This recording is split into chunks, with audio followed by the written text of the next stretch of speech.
India से आए, तो ये नॉर्दर्न स्टेट्स के नीत है, तो उस वक्त भी लाठी चार्ज हुआ, तो ये कमीशन बैठा था।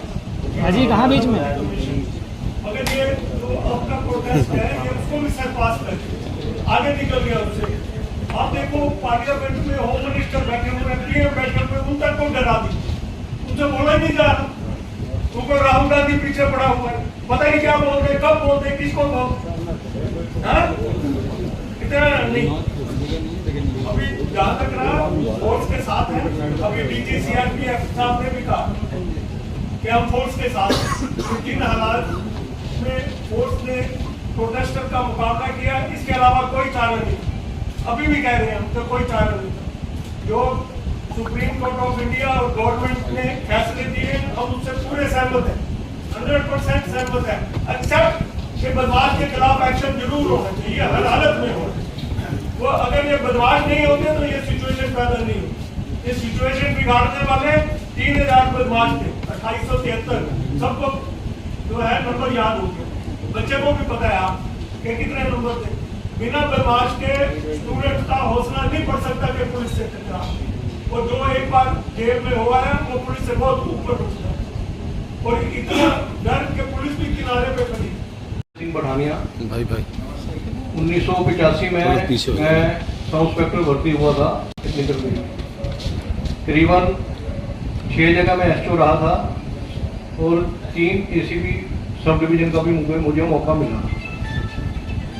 मैं बातें रिपीट नहीं करना चाह रहा, सब आपके सामने है। आपके मंच के इस माध्यम से मैं पूरे अपने जवानों की तरफ से आपको विश्वास दिलाता हूं कि दिल्ली पुलिस के जवान छुई मुई या मिट्टी के बने हुए नहीं हैं, वो मजबूती के साथ खड़े हैं, और इसके लिए हमें चाहे कुछ भी कहां तक जाना पड़ेगा हम लोग जाएंगे। और जो हमारी यंग जनरेशन है, इनसे भी रिक्वेस्ट करूंगा कि आप इस तरह की बातें करें जिससे भारत माता की एकता मजबूत हो, भारत माता गौरव बढ़े, मान बढ़े। पूरे वर्ल्ड में हमारी क्या छिछलेदार होती अगर किसी तरह से प्रदर्शनकारी संसद में घुस जाते, पूरा वर्ल्ड देखता हमें और हमारी डेमोक्रेसी पे हंसते सारे लोग। और मैं आपके माध्यम से जो हमारी यंग जनरेशन है, इनके माँ बाप से रिक्वेस्ट करना चाहूंगा कि कम से कम देखें तो सही आपकी बच्चे जा कहाँ रहे हैं, कहीं वो पथ से भटक तो नहीं गए, और उनको समझाएं बुझाएं। हम बच्चों के खिलाफ नहीं है, बिल्कुल ठीक है, उन्होंने जनरेशन ठीक किया, वो सवाल पूछना सरकार से जायज है, लेकिन इस प्रकार की भद्दी गालियां बच्चियां दे रही हैं। हमारे बच्चों से भी कम उम्र की बच्चियां वहां पूरी फोर्स खड़ी है, बड़े बड़े लोग खड़े हैं। इस तरह से उन्होंने मीडिया का मिसयूज किया, और इस तरह की हरकतों से बचें, यही मुझे आप लोगों के माध्यम से कहना था। तो लेकिन ये जहां पर कमिश्नरेट सिस्टम नहीं है, वहां पर डीएम और एसडीएम को बुलाते हैं, वो हुक्म देते हैं। मैं क्लैरिटी दे दूंगा। लेकिन जहां कमिश्नर सिस्टम है, दिल्ली है, यहाँ पर ऑन द स्पॉट हमारी लाइफ में और डिस्ट्रिक्ट में कम से कम हमने सैकड़ों प्रदर्शन अटेंड किए हैं। आज तक कोई कंप्लेंट किसी ने नहीं करी तो भाई हमारे साथ ये गलत हुआ है। हाँ, कोलेटरल डैमेजेस जरूर हो जाते हैं, कोलेटरल डैमेजेस जरूर हो जाते हैं, ऐसे में हुए थे। चाहे किसी भी प्रदर्शन में आप लीजिए, किसी भी प्रदर्शन में आपने अटेंड किया, वो हो सकते हैं। अगली बात, हम अपने पुलिसकर्मी जो घायल हुए हैं उनके परिवार के साथ है, उनका मनोबल ऊंचा रखने के लिए हम यहाँ आज खड़े हैं, ताकि उनको लगे कि हमारे साथ हैं। और हमारे जो रिटायर्ड पुलिस ऑफिसर्स हैं उनको भी तकलीफ हुई है, हमें भी पेन हुआ है जब हमने देखी है पुलिसकर्मियों की हालत। हमें बच्चों के भी, स्टूडेंट को भी इंजर्ड हुए हैं, मीडिया पर्सन भी इंजर्ड हुए, सभी को देख के दुख हुआ है। लेकिन हमारी सहानुभूति हमें रोका नहीं गया कि हम अपनी सॉलिडरिटी को यहाँ एक्सप्रेस करें। राइट ऑफ सेल्फ डिफेंस जितना की एक आम जनता के लिए, सिटीजन के लिए, उतना ही पुलिस अधिकारी के लिए।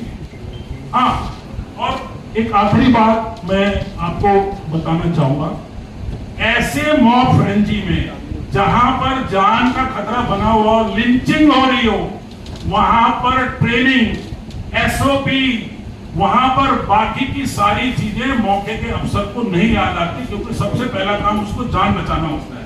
लेकिन फिर भी 128 कर्मियों के घायल होने का मतलब इट स्पीक्स इन वॉल्यूम कि रेस्ट्रेंट पुलिस ने दिखाया है। अगर एजिटेटर्स को चोटें आई हैं, जो मेरी सहानुभूति है, हमारे बच्चे हैं, हमारे भी बच्चे इस उम्र के हैं, जनजी के उम्र के हैं, उनके भी ख्यालात हमसे डिफरेंट है और हम बिल्कुल इस बात से गुरेज नहीं करते। लेकिन हमें किसने मारा? 128 पुलिस कर्मियों को किसने मारा? अगर हमने उनको मारा तो हमें किसने मारा? ये बात का जवाब हमें चाहिए। इसलिए हम बहुत संतुष्ट हैं सरकार की जो जिस तरह से कार्रवाई चल रही है, बहुत ही संतुष्ट है। सुप्रीम कोर्ट, अपेक्स कोर्ट ने जो बहुत ही बैलेंस जजमेंट दिया है, इसमें हमें कुछ भी नहीं कहना है। और मैं आपको आखिर में मेरी सहानुभूति है जिन भी स्टूडेंट्स को, जिन भी डेमोन्स्ट्रेटर्स को, जो इनोसेंट थे, जो स्टूडेंट हैं, उनको अगर इसी तरह से क्षति पहुंची है, जो मॉब फ्रेंजी, नोट करके, मॉब फ्रेंजी अनलॉफुल असेंबली में एक आदमी के साथ वार्तालाप, एक आदमी के साथ 1-to-1 बात नहीं कर सकती पुलिस, एक साथ ही उसको एक्शन लेना पड़ता है डिस्पर्स करने के लिए। तो इसलिए अगर उनको कोई कोलेटरल डैमेज हुआ हो, उन बच्चों के प्रति भी हम उनकी पेरेंट्स की उम्र के हैं, हमारी सहानुभूति उनके साथ भी है। और आने वाली हमारी जो 60% की जनरेशन है, इनकी अपना आवाज उठाए, लेकिन संवैधानिक तरीके से, डेमोक्रेटिक तरीके से। ओवरफ्लो ऑफ डेमोक्रेसी नहीं होना चाहिए। बिल्कुल आइए, अगर बैरिकेड नहीं क्रॉस होता तो बगैर परमिशन के वो लोग कर ही रहे थे भाई, प्रदर्शन तो चल ही रहा था ना। और कई लोगों ने कई धरने दिए हैं पीएम हाउस के बाहर, उन्होंने कौन से परमिशन ले लिए आप समझ। एंड चौथी बात, भाई आप अगर मॉब फ्रेंजी हो गई, आप प्रोजेक्टाइल इस्तेमाल कर रहे हैं, आप डंडे इस्तेमाल कर रहे हैं, आप पत्थर इस्तेमाल कर रहे हैं, तो उसके बाद आपने बैरिकेड्स तोड़ दिए, आपने 163 की वार्निंग को कुछ नहीं समझा, आपको बोला कि मजमा खिलाफ कानून आपका डिक्लेयर कर दिया गया है, उसके बावजूद भी आपने ये किया, तो फिर पुलिस के पास क्या साधन है? या तो पार्लियामेंट में उनको घुसने देते, तो इससे ज्यादा बड़ी घटना घटती, इससे बड़ी घटना घटती, गोली चलानी ही पड़ती। और वो स्टैट्यूट में लिखा हुआ है, एक्सट्रीम सर्कमस्टांसेस में अगर पुलिस अफसर की जान को खतरा है, प्रोपोर्शनेट थ्रेट है, तो वो कोई भी एक्शन वाजिब होगा, मौके पे लेगा। वहां पर ना गवर्नर साहब, ना सीएम, ना होम मिनिस्टर, मौके का सीनियर अफसर या मौके का अफसर उसको डिसाइड करेगा कि मुझे अपनी जान और पब्लिक की जान और जो पब्लिक प्रॉपर्टी है, चाहे वो पार्लियामेंट है, चाहे पार्लियामेंटेरियन है, उनको कैसे बचाना है। इससे बड़ी अराजकता क्या होती कि अगर लोग पार्लियामेंट में घुस जाते। हमारे पूरे इंटरनेशनली हमको एक फीलिंग, शेम की फीलिंग आती कि साहब क्या हमारे भारतवर्ष की पुलिस सक्षम नहीं है। तो अगली बात जो मैं ये कहना चाहता हूं कि भाई जो भी सिस्टम होता है, अधिकारी मेरे साथ बैठे हुए, ये वो ऑफिसर हैं जिन्होंने जमीन पर काम किया है। एक ऑफिसर सीनियर पोजीशन में होना, ब्यूरो को उठाना अलग बात है, परंतु जो ग्राउंड में परेशानियां पुलिस को झेलनी पड़ती हैं, एक सिपाही को झेलनी पड़ती है, एक आईपीएस ऑफिसर को, कमिश्नर को झेलनी पड़ती है, उसी को पता होता है कि कितना एक चैलेंजिंग जॉब है।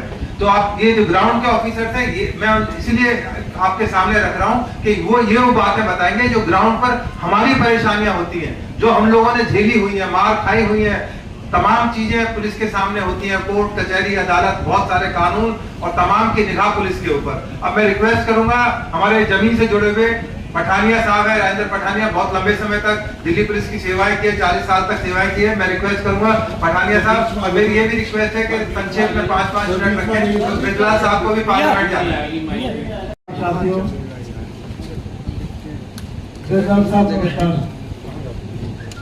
हमारे पूर्व डीजीपी उत्तर प्रदेश वर्तमान में राज्यसभा, क्या तो कानून को बदल दो, कानून भी आप लोगों का बनाया हुआ है, फिर उस पर सवाल क्यों?